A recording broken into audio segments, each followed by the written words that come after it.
Hi, welcome to Through the Back Door. Today we have our next guest, Carlos Reyes from Renacio. We're so excited. Carlos is an amazing designer, and they're about to have their next collection in New York Fashion Week, and we thought we'd catch up with them and see how they're doing. How are you doing? I'm doing so well. I'm very excited, but I'm so very overwhelmed because, like you said, I'm getting a collection ready for Fashion Week, and we are exactly today a month out. It's in September 10th, so I'm like, a very like picking my days to relax and then picking my days to just hammer in some work. So very stressful, but very, very excited. How are you? Good. I'm good. I'm good. I'm so excited to be here. Yeah, so basically, thank you so much for being on the show. Yeah, let's get into it. So, how long have you lived in New York City? I've been in New York for a year and a half now, just over, Oh, I think. It's been a lot of figuring the city out. I'm originally from Texas, and I'd been doing New York Fashion Week for like the past 4 years, and it just got to the point where I was like, I just need to be here. It's easier. The connections that you make here, like the community is a lot easier when you're living here, and it's proven that since I've been here. Like, okay, as soon as I got here, I like hit the ground running, and it's been like a year and a half of constant networking and like enjoying the mm, city and what it offers.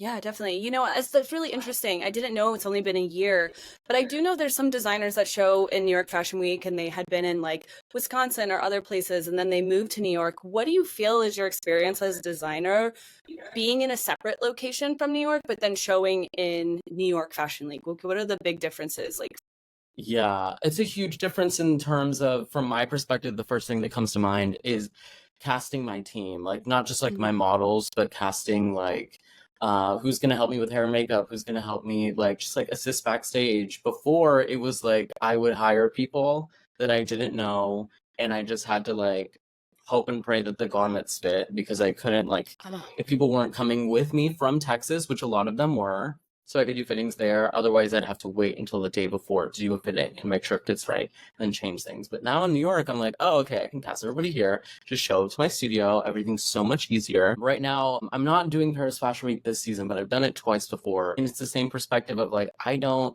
know, a lot of people over there, and I don't know how to speak French that well, and I don't know how to do all these things, but you just kind of it's like a little bit of a rite of passage trying to figure out and problem solve on your own and then like testing your networking skills online. So it's a lot of like mm, DMing people, getting people's measurements online and blah, blah, blah. So that's like a snippet of the difficulties of what it is, but it's the bulk of it. It's like yeah. the bulk of what's on my mind right now, at least. So yeah. Yeah, no, it's definitely nice to have people like in person trying things on. You know, you've made the like in-face connection with the models and know they're going to show up and no one's going to screw you over last minute or something like that. Yeah, that makes a lot of sense. It's really interesting. Yeah, so basically, how did you start this fashion journey? You said it's been about 4 years of Runway. That was what you said? Yes, of New York Mhm. Fashion Week Runway. New And York Fashion then Week. I started the brand about 5.5 years ago. I was in school. It's basically as soon as I learned how to make a dress, I just started like dressing people. In Dallas, I was doing a lot of drag queens. Mhm. So I just put on like a regular fashion show, this beautiful event. It was a church in Dallas, it was called the church, and I just had like some drag performers. In the beginning days, I had a lot of like burlesque dancers and porn stars and just like people that were like very comfortable with themselves, with their body and stage presence. And so I Mm. just like started there, and it was like a lot of audacity and a lot of like not judging myself or thinking about what it could look like, but just like putting my work out there. And it's a lot different now. Like I'm a lot more critical of myself, but it is those beginning days. It's like, oh, okay, it's so pivotal to not like think about what everybody else is doing, not like paying attention to anything else. Just like do your thing and go, Mm. and then just see where Mhm. it takes you. Yeah, like having your own focus on like what you want to do, not looking at your surroundings. Yeah, that's really interesting. How old were you when you started sewing and doing all that? 21 or 22. I think it was 22. Yeah, I'm Okay. 27 now. So, Okay. Wow, that's hmm amazing. Yeah, that's so fun. And it's like such a great like community of people to like be supportive and do this like extravagant thing, which is yeah, like absolutely. fashion, especially in Texas too, you know? Yeah. hmm So who's like one of your biggest influences or what like design aesthetic do you feel like you like are more drawn to? Oh, okay, that's a good question. My favorite artist, she's not alive, but she's not in fashion, but she's a painter called Remedios Varo, and she has an aesthetic that I always like, whenever I'm feeling stuck or whatever, I'll just like open up like the Pinterest board and type and this is the aesthetic that I aim for. It's very like alchemical, it's a little whimsical, it's very dark, but it also like high femininity, very demure and dainty, and it's like very, you know, it's that kind of like whimsical aesthetic. Yeah, yeah, she's like always the kind of like a guiding light of like, okay, what do I need to do to make this collection a little strange or a little different or a little bit more?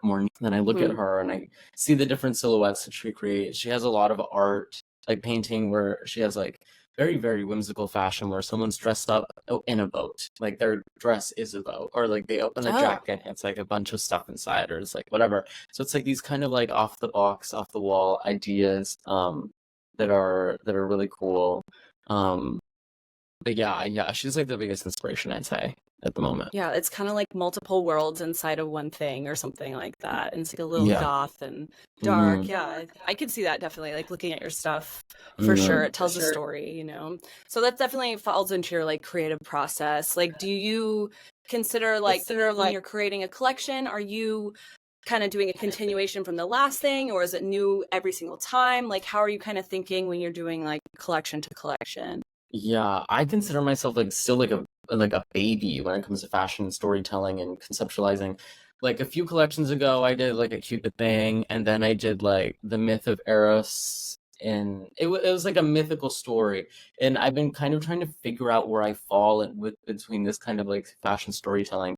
And my last collection was inspired by my partner who killed himself, like Halloween, like 2, 3 years ago, and then the grieving story of that, and then figuring out how I could tell stories through grief, and then that really did super well. And so I'm like, okay, how can I continue off of this, not be so dark but be a little bit more relatable? The story of grief was super relatable and I got a lot of comments on that, but this next collection is about shame. So I've been asking like all my best friends like what your biggest shame is, like what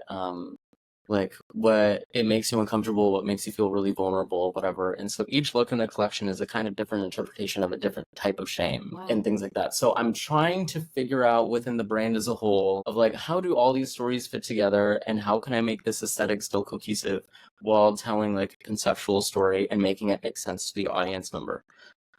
So that's kind of what I'm thinking right now. I'm gonna really try to push theatricality. I think when I was in the show, OMG Fashion, and one of my biggest critiques was like on my final look, it was like gimmicky or something. And that's been a comment that I've gotten before. And I think it's interesting because it does make me super self-conscious and I do feel a little bit ashamed of that. But then in this collection, I think I want to lean towards it a little bit and actually like have a section of the collection that is high gimmick. You know, just like, okay, let me give you like use Runway where it's just heavy on the theme, give you a theatrical moment, and then follow through with like really good technique, really good garment making, really good like model choices. And so it's like it's a gimmick but it has a fabulous follow through and with that. So it like it stays consistent in that way. But yeah, I kind of been getting like that moment on like the show is like maybe your moment of shame. I mean, I don't want to speak to that, but it's something where you're like, you know what? Like that was a little like intense for me, or that was the feedback I'm getting and it's making me insecure, but I'm gonna just like really lean into it, really like express this and like own this. And that's how you really do get rid of shame, is by fully embodying and accepting and owning and outing, you know, that like experience. So I think that's kind of interesting actually, is to like almost ramp it up to where you're like, no, it is what it is, you know what I mean? So I think that kind of aligns in some kind of capacity. That's my take on it. It does, absolutely. And you know, I didn't even connect those dots to we're having this conversation right now. It's interesting. But yeah, like on the show, it was kind of an inception point in a way because I do just get like praise, you know, like because I'm getting feedback from my friends and family, and I'm getting feedback from other people who are like pay tickets to see the show. So it's like I get a lot of good feedback from all around, and I've gotten like some cameos in magazines and things like that. But on the show, it's a competition where they're going to judge you, and even though I won the show, still feel like, oh, I didn't get like the praise that I was hoping for. I didn't get this. I didn't get, you know, da, da, da. But it's like, nonetheless, the comments they gave me are so valid and they're so like, ah, you're right. Like if I do want to be successful in the real world outside of this show, you know, like I want to be the next big fashion house. So like if you're telling me this is that, okay, maybe maybe this is something, a part of my identity, like a gimmicky kind of thing, or should I lean into it? Or should I go completely astray from it, like the professionals are saying or whatever? And Mm-hmm. this is just like, again, I consider myself a baby, so this is my time to experiment. Okay, so let me lean into the gimmicky and see what happens. Since you brought up OMG Fashion, it's first off amazing that you were even on it, like I think that's so cool that they're really like supporting emerging designers and wanting to do that. And I thought it was crazy that they had so many different people on the show. So how did that start? Did they reach out to you, or did you apply? Like, what was the whole details of that? Yeah, so after my show last time, Boat to Oblivion, A Story of Grief, my collection last year, one of the audience members, who was one of my friends, they sent me a DM that I didn't open for like a week. And then afterwards I was like, because I was just so like, I'm no social media mode, whatever. After I opened it, after like a week passed from the collection, I'm like emerged from the cave.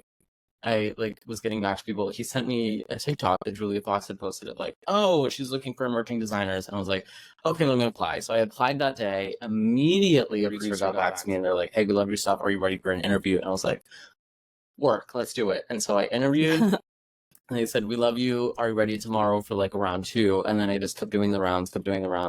And then finally I was cast. And so that's how the process went. It was very fast because I kind of like, I was one of the last people cast, and I was also one of the last people, like, in the episode, I'm, like, episode 8 or 7 out of, like, 8 or 9 episodes or something like that. So if you watch the show, it's not, like, a full season of, like, 14 designers that are competing against each other. It's 3 new designers every episode.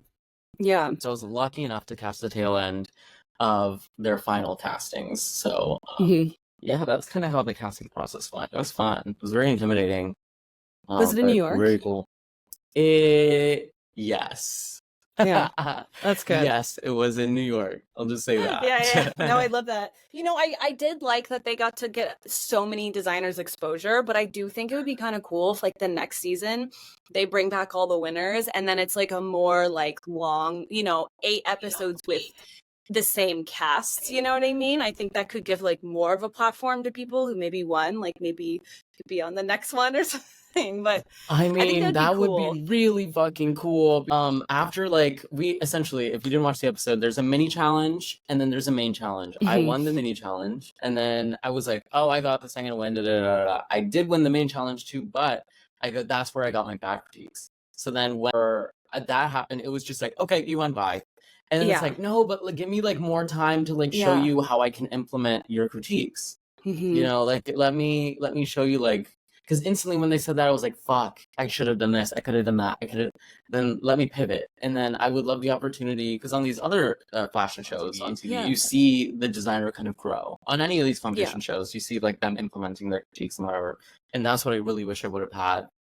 Aside from the fact that it would have been more airtime and press for the show, for the runway and for my brand and stuff like that. People fall in love with your personality and like root for you based off all these things. Hopefully. And that's one thing I kind of wish I thought was a little missing, I do think it's great getting so much exposure, but I think it would have been really good on like a full season, I would have loved it. Yeah. So Julia Fox, if you're listening, Roach, come on, have me back. Oh my God, cool. I would die. But if not, like I'm going to be doing the fashion stuff anyways. And I mean, it's all good just to like get yourself out there, be seen. Like, what did you feel like you noticed anything different, like Instagram or exposure or people reaching out to you, like any kind of interesting opportunities come from that? Or do you say? So here's the thing is that this is like, I hate to mention this about the show or whatever, but I told them there was like an hour of confessionals that we did and only about, I don't know, 5 minutes per person made it onto the show. They cut out where I talked about Renacio, and Renacio is not my name. Renacio is my brand. And so on the show, I'm just Carlos the designer, and there's no mention of Renacio. Even other people who were on the show in other episodes had a hard time finding me on social media.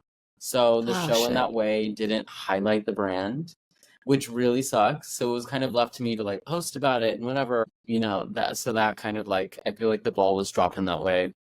Yeah, like maybe I should they have just gone by name. Renacio. Maybe like, I don't know. I mean, it's like, with the podcast we were talking earlier, it's like each mistake, you like learn. It's exactly. like Maybe that's just the name now, you know? Yeah, maybe my name is Renacio. Exactly. Everyone, hi, I'm Renacio. So I like, love it. I think uh, I was calling you Renacio to my sister, and I was like, yeah. wait. That's the brand. That's the brand. Yeah, I mean that's totally fine. Some people just know me as that because that's my Instagram handle, so that's fine. I'll go by Yeah. Renacio in the fashion world. It's so so be it. But that was Yeah. definitely a learning lesson after that Mhm. show of like, fuck, maybe I should just go by Renacio instead of Carlos because it just decomplicates things. Like Terry Yeah. Mugler, his name wasn't Terry. Like Mhm. who else? There's like so many people that like change their There's so names. So many. it's just like Yeah. okay, maybe I'll just do that, Yeah. and that'll be easier. I mean, it's like, it's brand recognition, it can never Mhm. hurt. Like, I think physically you have brand recognition, so it's kind of like you might as well like lean into it, What is Sure. Renacio from?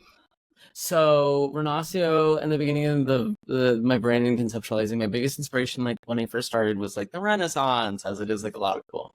Mhm. It just means Renaissance in Spanish. So Renacio Okay. is a Renaissance. So it's like Oh, I love that. Renacimiento, which is also Renaissance, but like it's like the shortened version. And that's all it is. And then it just stuck, Mhm. and it's really elegant. Like I like what I did with the logo, and then like it's very simple, and Mhm. nobody's taken it on any websites or anything. So I'm like, okay, mine. Oh, that's the best. You know, Yeah, I mean, honestly, I think it makes sense with like your aesthetic. Like, honestly, it's like, oh yeah, yeah, you see it, and then you hear the name, you're like, that makes sense. If it was like yeah, Alien God or something, like you'd be like, what? right, Yeah. right. Yeah. But anyways, like back to the show, like what was your favorite moment from it, like other than winning? When I heard the critiques for the mini challenge, because Mm-hmm. that look, I was panicking. Like I was truly panicking all night. I don't work with denim. The mini challenge Mm-hmm. was. This is also something that was unclear in the show whenever we were doing the live viewing. Is that we Okay. weren't allowed to sew for the mini challenge. It was just glue and pins.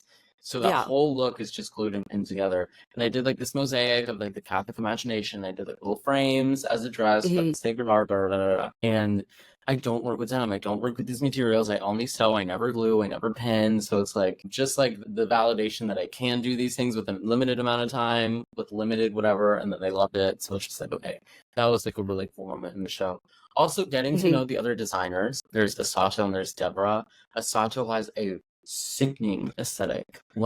Before we started the competition, we were like looking at each other's Instagrams. Deborah wouldn't share or look at ours because she didn't want to be psyched out. Like she saw us and she was intimidated. And then Yeah. Asato and I were Fair. just like, well, I want to see yours, I want to, whatever. Hey. His aesthetic is incredible. It's incredible. So if you look him up on Instagram, Asato is the brand. Yeah, I'll pop He's a it up on the Japanese screen. designer. I could like link it here or something, or I can send it to you, Yeah. but his aesthetic is crazy. Like it's so good and it's instantly intimidating. And then Mm-hmm. it just like getting to meet like these other cool people. I got to like say hi to people from a different episode, but we weren't really allowed to talk. We were like kept in Mm-hmm. separate rooms because there was Mm-hmm. like twists in the show that we couldn't know about Mm-hmm. and stuff like that. But yeah, so those were, I think, my favorite moments of the show, I'd say. Yeah, how was it? Did you get to interact with like Julia Fox or Roach or like anybody, or was it just mostly when you were recording?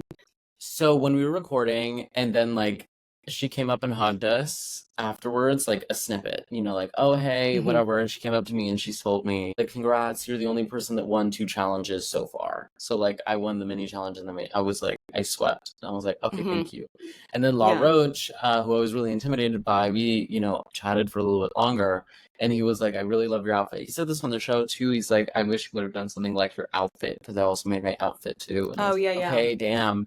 And then he was like, I'll buy it and I'll post it on like whatever. And then he never did. But he did tell me he loved it and he would buy it, but he didn't. But that's Yeah. fine. Yeah. So that was like minimal interaction that I had with both of them. Obviously, it would have been super nice to like sit down and chat Mm-hmm. for a little bit longer. But they were like, I think they had to like film another episode or something, so they had to go. But Mm-hmm. yeah.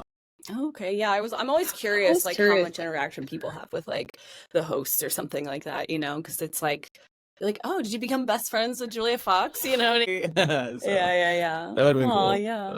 Yeah, so basically, like, we kind of mentioned like all of the things, like, so just going on the next show that I imagine you'll be on, you know what I mean? It's just like Totally. the branding, like mentioning yourself. Like, do you think you had to like psych yourself up, or you were just like, you think that like initial win was like, you're like, oh, I'm good? I knew in reality shows, like they definitely like you don't want to be in the mindset of like, oh, I think I'm gonna win, whatever. Hmm. I was extremely confident though. And I Yeah, I had mean, like to a be sketch of fair, an idea. I yeah, think it looks like I really was good, like, and it. so I've done a good amount of runways in Dallas before I even touched New York or did Hmm. anything here. I did some shows like all around Texas. Hmm. Um, it's just a good ground to experiment with your creativity and your time management. I have horrible time management. But I'm also a Gemini and I work well under pressure. So I like to be like in that pressure cooker. So when I started in Texas. I did like a bunch of shows there, and that was just breeding ground for myself to test the limits of like my time management and creativity. And that's Hmm. what you have to do to start is just put yourself out there, find a venue, find anybody. I would recommend finding other creatives who also want to showcase with you too. So it doesn't matter Oh if they're yeah. like in design. They could be like painters, or you can have like a gallery space for like there's someone who does screen printing, there's someone who does jewelry, there's someone who does what fashion. Luckily, I've always been able to share the stage with other fashion designers. There's always been that opportunity. um Hmm. I had sponsors for my first couple shows. That's huge. So if you can put together a pitch deck of your brand, make it Hmm. look as beautiful as you can, and then pitch it to Hmm. people like other brands of like, hey, I can put like posters of your stuff, I can put this, I can, any kind of marketing strategy where you can have money to put into models, to put into fabric costs, because fabric can get so expensive, materials, the Yeah. venue itself. See if a venue will sponsor you, like hit up a drag show and be like, hey, you're already doing this drag show, do you mind opening? I can open for you with a mini fashion show, and you Oh can yeah. dress some of the drag performers. There's so many ways to put yourself out there. You just have to be creative with it and not be Hmm. afraid. I think one of Yeah. the biggest things too is to not be shy with it. I've done like a 180. Like I used to be so audacious, and I used to just message whoever, and I used to like get all these opportunities just because I was just like asked. But now I feel like I'm so careful and I'm calculated, and I'm like, oh my gosh, what's happened? But it's always about staying within that kind of like the inner child that's just curious, and then putting Hmm. yourself out there with the runways, because you can make it happen. Like it's out there. There's so many opportunities. Hmm. Especially in New York. Every season I get so many companies that want to put on the shows for me. They have their fee and they have their whatever, and some are pretty reasonable. But I find it best to just like the more control that you have within the show, the less can go wrong, the less you'll be upset about, the less, the list goes on. Hmm. And that's how you put it Yeah. on, I think. Yeah, just like kind of just going for it, like hitting. I mean, that's something I notice a lot with emerging designers that I talk to is it's a little bit of like just put it out there, just be a little like, hopeful, ask everyone, tell everyone what you're trying to do. And are you just doing runway? Are you trying to do ready to wear? Like, what is the brand plan for Renacio? That's a great question. My business partner asks me all the time. I'm planning on diving into jewelry after this Oh. season is done. So like this is an Hmm. example. Like I would do like little printed things with like gold framing, and then like a Oh, I love pearl and that. things like that that are very like unique to the brand, even like moons or stuff like that that kind of Hmm. um grow what the brand represents and grow the aesthetic of the brand. But right now, I'm just doing runway. A lot of brands, especially these bigger ones, their main sell is like perfume. So if you look at Hmm. like Chanel or Dior, like they get their money off of perfume. That's like the industry standard. See. I'm smaller. I don't have perfume, so I have to find my other thing, that I can branch out Yeah. with. I'm very open-minded where the brand goes. I'm not forcing any direction. I'm seeing where it leads me, which is always kind of what I've done. Maybe it's not the smartest for business strategy, but right now I'm still, like I said, like very young in my brand. I'm like a baby. I'm figuring things out. So I'm gonna see what bites, what Hmm. organically comes about. And right now, putting on these shows, hopefully this can provide some income for me aside from the brand exposure and finding Hmm. more clients. I do like runway garments or I'm sorry, I do red carpet Yeah. gowns I was gonna ask. for people. I do drag outfits. I do weddings. So it's like it just depends on what clicks. So aside from the Hmm. jewelry, probably going to be putting a lot more effort towards weddings too, and then posting those because I try to keep the brand page very curated about what the aesthetic is intentionally. So I Hmm. don't have a lot of like my client work on my Instagram. So I might Hmm. even, I don't know, make like another Instagram for like the Renacio client and like things that I've made in the Hmm. past. Who knows? We'll see. Yeah, I was gonna say, like, do you have like a social media strategy, or how does social media affect you essentially? Because I know it's so important. Yeah, social media is super important. It's how I find a lot of clients. Hmm. I find it really difficult doing everything else to also film and also post on TikTok and Instagram and like do these videos that could go, if they go viral, that'll help me a lot. But it's also like taking the time to do those things. And then you have to also be like a lighting person. You have to be like a video editor. You have to do all of these things that are like, oh, Hmm. this is a completely separate job, and I don't have time to do that because I'm doing the actual job of being a designer. And it's just like, and it is an excuse at the end of the day. Like there are simpler ways that I could do all this, but it's just like it's grueling work, and I'm like, oh, but the Hmm. priority has to be making good fashion, not like Hmm. posting it. But the idea is to eventually hire someone to do that for me, and then they can like I'll do because I have like maybe 20 TikToks on my phone that are just not posted because they're not edited together. So I'm like, okay, someone I could just like give them the clips and they edit it and post it, and then just the cycle keeps going like that. But yeah, and I've done such a bad job. It's been a year since the last show, and I did like post them all, and I did like multiple posts for each look. But I just started like this series of like explaining each look by look, like what the Hmm. concept meant, like what all these things, and I'm so late to it because I'm like 2 looks in and Hmm. now I'm gonna have another collection, so it's like, ugh, but whatever. What would you give someone advice who wants to be in the position you're at? Like, what do you think they need to know? What do they need to encompass? What do they need to pay attention for? I mean, what position? Like, Well, like like creatively where you're or at, like showing in runway, like oh, I see. putting out looks, like people are in a I position where see. they're, in school or haven't even done that or like want to do what Yeah. you're doing. Yeah, I say I would ditto what I said earlier about just putting yourself out there and you can make a runway Hmm. on your own. I've been even thinking about there's so many just like empty alleys in New York, and maybe this is like a Mm, safety issue or whatever what the fuck, but if you get a big enough crowd, who cares? Like you just yeah. like show up in an alley and make a runway. You don't have to pay for a Hmm. venue. All these things there are, if anything has taught me from Texas to New York, it's like there are no rules. Like you like people get money. Like there's such capital in this city, and there's so many people that are breaking rules left and right. Join them. Like figure out a way to make it like zero cost to you. You can go to on Facebook Market. There's always people that are selling bolts and bolts of fabric for like $1 a roll. There are Hmm. ways to make it so cheap.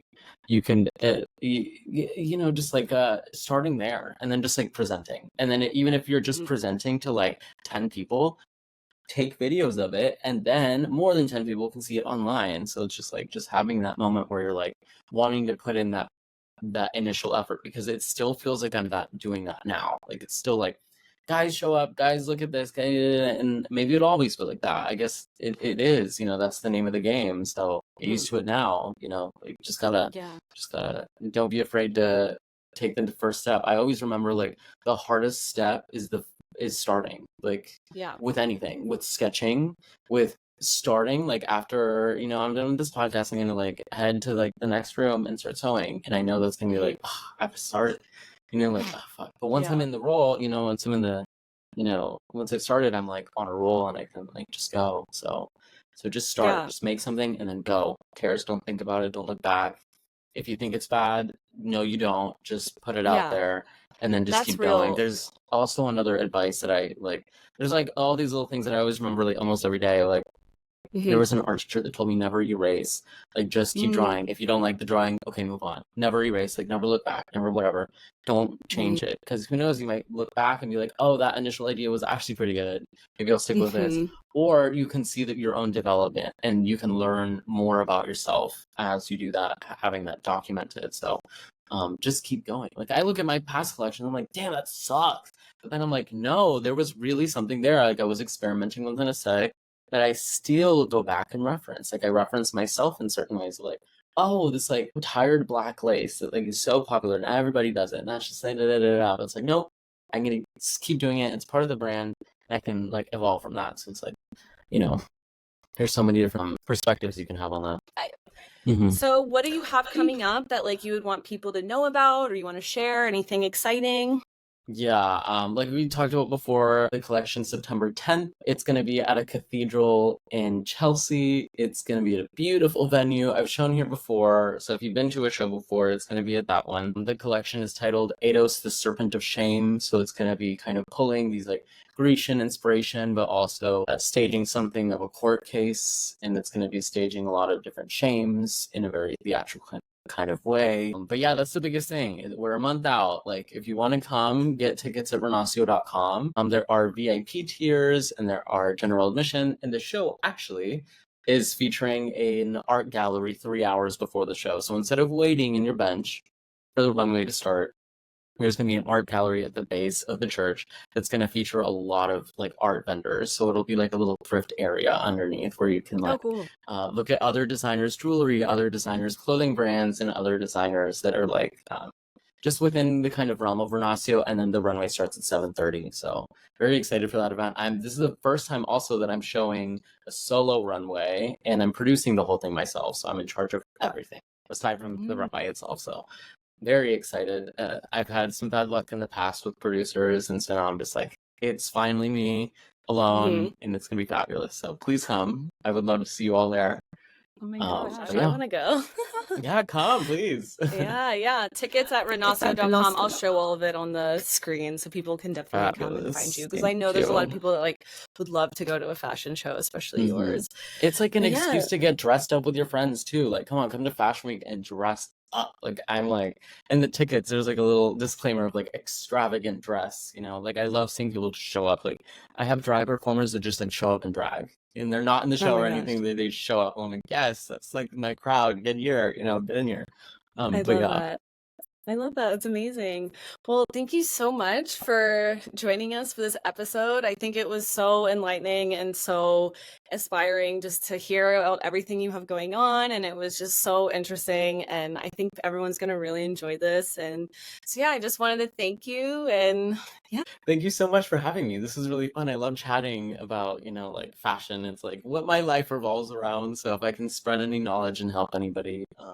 Also, last recommendation before we get Yeah. off. If you're an artist and this is artists of all kinds, a book that I always get back to that inspires me is Big Magic. So look up Big Oh, Magic on Audible. Listen to it. It's like 5 hours long and it's wow. so inspiring. It makes you like cut out your ego in a way, and it just makes you do art. It like inspires you to do art just for fun. And it's like I listen Ooh, to I'm it going to all the check that time. I'm out. re-listening to it right now. That's why I like thought of it. Oh, I love that. No, it's a good recommendation. It's always helpful. Yeah, definitely. Well, thank you so much. I'll talk to you soon. Thank you. See you soon.